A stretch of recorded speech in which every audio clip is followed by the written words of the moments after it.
சிறுகடிக்க ஆசை சீரியல்ல இன்னைய எபிசோட்ல என்ன நடந்திருக்கு அப்படிங்கிறத பார்க்கலாம். ரோகிணி இப்ப சித்திக்கிட்ட இருந்து அந்த நகைய வாங்குறது அப்படின்னு முடிவு பண்ணிட்டாப்ல. அதே டைம்ல நகை வாங்குறதுக்கு ரூ. 1,00,000 பணம் தேவைப்படுது இல்லையா?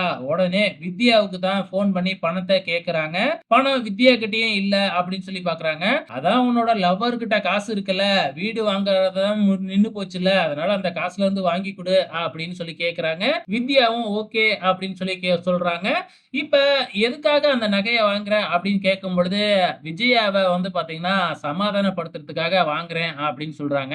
அந்த நகைய வாங்கி கொண்டு போய் விஜயா கிட்ட குடுத்தா கொஞ்சம் சந்தோஷப்படுவாங்க இல்லையா? அதுக்காக தான் இந்த ரோகிணி இப்படி ஒரு திட்டம் போட்டிருக்காட்டுக்கு. ஆனா அது மூலியமா தான் ரோகிணி இப்ப வசமா மாட்டப் போகுது அப்படிங்கிறது தெரியல.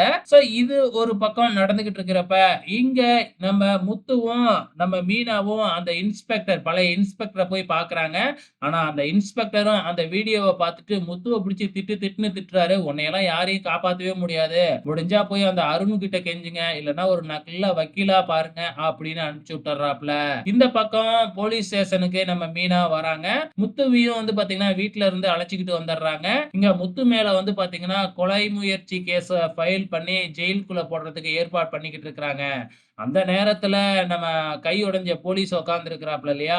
அவரு வந்து பாத்தீங்கன்னா, பக்கத்துல இருக்கிற போலீஸ் கிட்ட கார் பிரேக் பிடிக்காதனால தான் என் கையே இதாயிடுச்சு அப்படின்னு சொல்லிக்கிட்டு இருக்கிறாப்ல. இத மீனா கேட்டர்றாங்க. அப்ப உண்மையாலுமே கார் பிரேக் பிடிக்கலல்ல, ஏன் இப்படி பொய் சொல்லி என் வீட்டுக்காரர ஜெயில்ல போடுறீங்க? அப்படின்னு சொல்லி மீனா கேட்கறாங்க.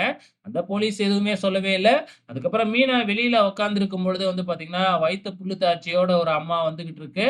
அப்ப அவங்க நடந்து தான் வராங்க. நம்ம மீனா தான் வந்து பாத்தீங்கன்னா, தண்ணி எல்லாம் குடுக்குறாங்க. அதுக்கப்புறம் பக்கத்துல இருக்கிற ஹாஸ்பிட்டல் போறாங்களாட்டுக்கு. நம்ம மீனாவே ஒரு ஆட்டோவ புடிச்சு ஏத்தி விடுறாங்க. ஆனா, "என்கிட்ட காசுலாம் இல்லம்மா" அப்படின்னு சொல்றாங்க. "பரவால்ல நானே குடுத்துர்றேன்" அப்படின்னு சொல்லி ஏத்தி விடுறாங்க. ஸோ நம்ம ஏற்கனவே கொஞ்ச நாளைக்கு முன்னாடி பார்த்திருப்போம் இல்லையா? கோயில்ல ஒரு அம்மா சொன்னுச்சு இல்லையா? "யாராச்சும் உன்னைய மனசார வாழ்த்துனா, அப்பவே உன்னோட வீட்டுக்காரருக்கு வர்ற பிரச்சனைலாம் போயிடும்னு."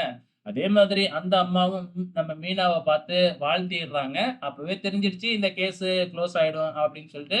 அதே மாதிரியே வந்து பார்த்தீங்கன்னா, ஃபைனலா முத்துவ அரெஸ்ட் பண்ணும்பொழுது, அந்த கை உடைஞ்ச கான்ஸ்டபிள் வந்து பார்த்தீங்கன்னா, இன்ஸ்பெக்டர்ட்ட எல்லா உண்மையுமே சொல்லிர்றாரு. உண்மையாலுமே அந்த கார்ல பிரேக் பிடிக்கல.